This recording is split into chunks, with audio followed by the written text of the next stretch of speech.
अस्सलाम वालेकुम दोस्तों, तो आज है ईद का फर्स्ट डे और हम लोग फुल तैयार होकर निकल पड़े हैं ईद मिलने। मैं और मेरी बहन और पापा निकल गए, लेकिन रास्ते पर मेरी सिर्फ एक ही टेंशन थी, या अल्लाह मेरी लुक ना खराब हो जाए। हवा चल रही थी और मैं अपना दुपट्टा संभाल रही थी क्योंकि मैं बिल्कुल भी नहीं चाहती कि मेरी लुक खराब हो। फाइनली हम लोग पहुंच गए अपने दादा अब्बू के घर। उन्होंने हमें ईद दी और सच बताऊं, ईद लेना ही सबसे इम्पोर्टेंट मिशन होता है। फिर हम गए अपने नाना अब्बू के घर। मेरी नानो अम्मी मुझसे ऐसे मिली जैसे मैं 10 साल बाद वापस आई हूँ। फिर मैं सीधा भागी अपनी फेवरेट कजन्स के पास, क्योंकि हमने प्लान किया था कि हम एक्सचेंज चैलेंज करेंगे। मैंने इयरिंग्स लिए, मेरी बहन ने पेंडेंट लिया और मेरी कजन ने भी डिफरेंट पेंडेंट्स लिए। सच बताऊं, मुझे सब भी चाहिए था। और मेरी दूसरी कजन्स ने नेल्स लिए, इतने क्यूट थे कि मैं सोच रही थी ये मुझे दे दो वरना फ्रेंडशिप खत्म। चैलेंज कंप्लीट हुआ और अब हम सोच रहे थे कि चलो बाकी रिश्तेदारों को भी मिल लाते हैं और उनसे ईद भी ले आते हैं। यहाँ पे हम लोग निकल गए थे रिश्तेदारों को ईद मिलने के लिए, और जैसे ही मैं नीचे गई मुझे मेरी कजन्स कहती हैं आपकी ईद मुबारक मेरी ईदी। तो मैंने भी उनको 10-10 रुपए पकड़ा के कहा खैर मुबारक। फिर क्या, हम एक एक के घर जा रहे थे और सबने हमें इतना जूस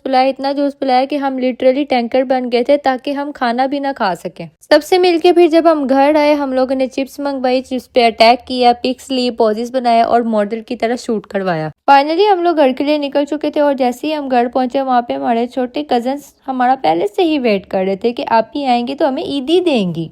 फिर मैंने उनको ये ईदी दी और वो इतना खुश हुए जैसे मैंने उनको ये बॉक्स नहीं 10-10 हजार दे दियो। बस दोस्तों, आज के लिए इतना ही। अगर ब्लॉग पसंद आया तो लाइक शेयर और कमेंट जरूर करना। ओके, अल्लाह हाफिज।